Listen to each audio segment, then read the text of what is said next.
உங்களில் எவ்வளோ பேருக்கு விண்டோஸ் 11 ட்ரை பண்ணணும்னு ஆசையாக இருக்குது, ஆனால் விண்டோஸ் 11 லான்ச்சுக்கு முன்னாடி எப்படி யூஸ் பண்ணுறது, பக் இருக்குமோ அப்படின்னு டவுட் இருக்கா? கவலைப்படாதீங்க. விண்டோஸ் 11 நீங்கள் எந்த ஒரு OS, மேக் OS யூஸ் பண்ணாலும் சரி, லினக்ஸ் யூஸ் பண்ணாலும் சரி, இல்லை விண்டோஸ் 7, 10 அந்த மாதிரி எது யூஸ் பண்ணாலும் சரி, அதில் உங்களுக்கு விண்டோஸ் 7 ரன் பண்ண வைக்கணும்னா ஜஸ்ட் உங்கள் ப்ரௌசர் ஓப்பன் பண்ணிக்கோங்க. நான் வந்து க்ரோம் ஓப்பன் பண்ணியிருக்கேன். இதில் நான் சொல்கிற அட்ரஸ் அதை அப்படியே என்ட்ரு பண்ணுங்கள். win11.blueedge.me இந்த வெப்சைட் ஓப்பன் பண்ணிக்கோங்க. இந்த வெப்சைட் ஓப்பன் பண்ணிங்கன்னா உங்களுக்கு வந்து வெப் இன்டர்ஃபேஸ் கிடைக்கும். விண்டோஸ் 11ஓட அப்படியே ஒரு வெப் இன்டர்ஃபேஸ் கிடைக்கும். இது லோட் ஆக ரொம்ப நேரம் ஆகுது. நான் வந்து ஏற்கனவே வந்து நான் ஓப்பன் பண்ணி வச்சுருக்கேன் விண்டோஸ் 11 இன்னொரு டேப்பில். பார்த்தீங்கன்னா இதுதான் அதே வெப்சைட் தான், பட் வந்து நான் முன்னாடியே லோட் பண்ண சொல்லி அப்படியே வச்சிட்டேன் நான்.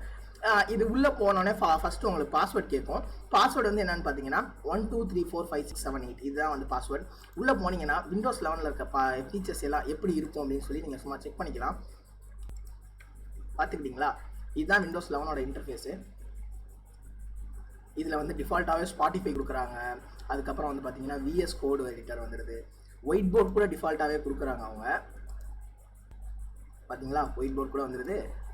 நம்ம சூப்பராக இருக்குது. ஒயிட் போர்டு வந்து நார்மலான வந்து ஒயிட் போர்டு மாதிரி இல்லாமல் கொஞ்சம் இன்ட்ராக்டிவாகவே இருக்குது. இங்கே பாருங்கள், ஒயிட் போர்டெல்லாம் எனக்கு எழுதி பழக்கம் இல்லை, இருந்தாலும் நான் ஏதோ எழுதுகிறேன். ஸோ தெரியாதவங்க தெரிஞ்சுக்கோங்க.